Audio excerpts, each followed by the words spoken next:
You can't talk about the Game Boy without discussing the pink blob himself, Kirby. Kirby Avenger hit stores in 1993 for Nintendo Entertainment System. Kirby's a side-scrolling action game. You play as the pink guy with attitude, Kirby. Kirby can fly, but he is known for his blob-like hunger. He sucks up enemies like a Kirby vacuum and spits them out. He can even copy some abilities from enemies after eating them. Kirby must save Dreamland. King Dedede has taken the Star Rod and broken it up into little pieces, and now Kirby must find them and put them together. Although Dedede was trying to do good by stopping the big bad of the game, Nightmare.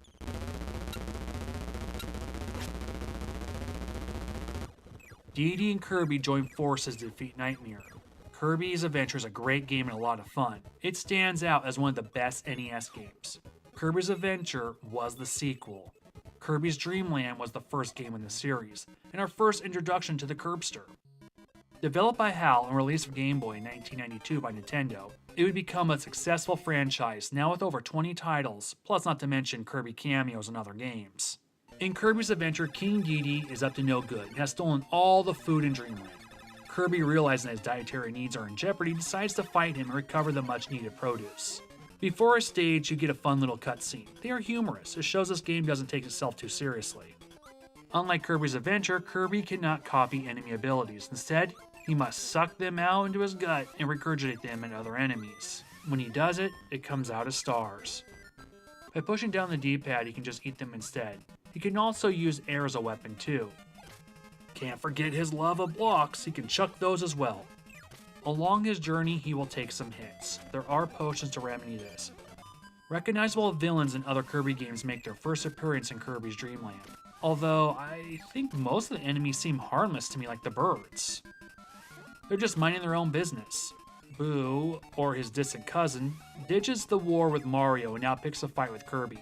At the end of the level, you fight a stage boss. They are all different. There's a tree that you must shoot his own apples at. After taking a few hits in the face, he gives up.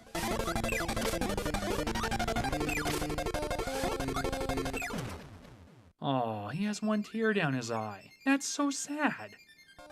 After being at stage, Kirby clones himself and has a victory dance. I like the air battle for this boss.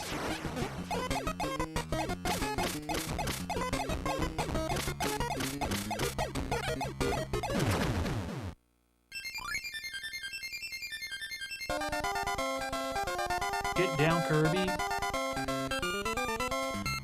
Kirby cannot copy abilities, but there are a few power-ups you can find. There's a microphone that Kirby screams in and eliminates all on the screen. There's another power-up that gives Kirby hot air. He just shoots it out for a certain time. It's useful for clearing paths. Kirby takes rides on a star for shortcuts. There is no other way to travel.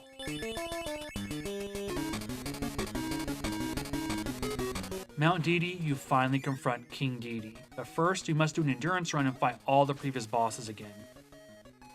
Before Kirby can even do that, he needs to touch another Kirby. It reminds me of the orb in Castlevania Adventure. You need the orb to fight. You need the Kirby to fight.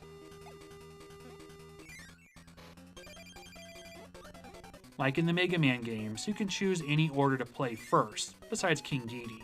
After all four are defeated, you finally fight Dedede. You actually fight him in the squared circle. Dedede has a big mouth like Kirby. He'll try to suck you in. He'll also jump in the air and try to elbow drop you. If his flying attack doesn't work, he'll try to use his hammer. Get out of the way, suck up that star, and hit him with it. After a few hits, you will knock him out of the castle. Mama said to knock you out. Mama said to knock you out. And Kirby returns the food. Kirby's Dreamland is a dream come true for the Game Boy. It is a classic. Not as good as the NES Kirby's Avenger. Dreamland is still a great game. It's sort of easy and it's short. Still, it's a wonderful game. One that I highly recommend. This was the perfect way to introduce Kirby to gamers. Kirby has many more appearances on the original Game Boy. Many would say that the follow-up title, Kirby Dreamland 2, is the better game. Released in 1995, Kirby can copy abilities like in Kirby Avenger. It also introduced Kirby's friends, an owl, a fish, and a hamster.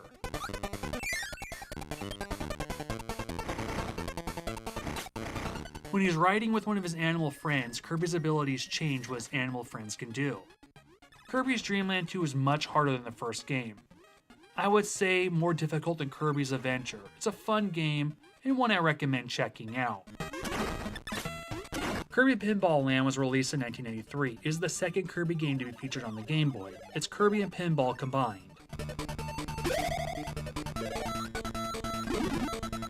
Kirby would appear once again for the Game Boy in 1996 with Kirby's Block Ball. Okay, it's an alleyway breakout clone. So we have a clone of a clone of a clone. It's decent. I would argue it's fun. There are power-ups to change up the game a bit.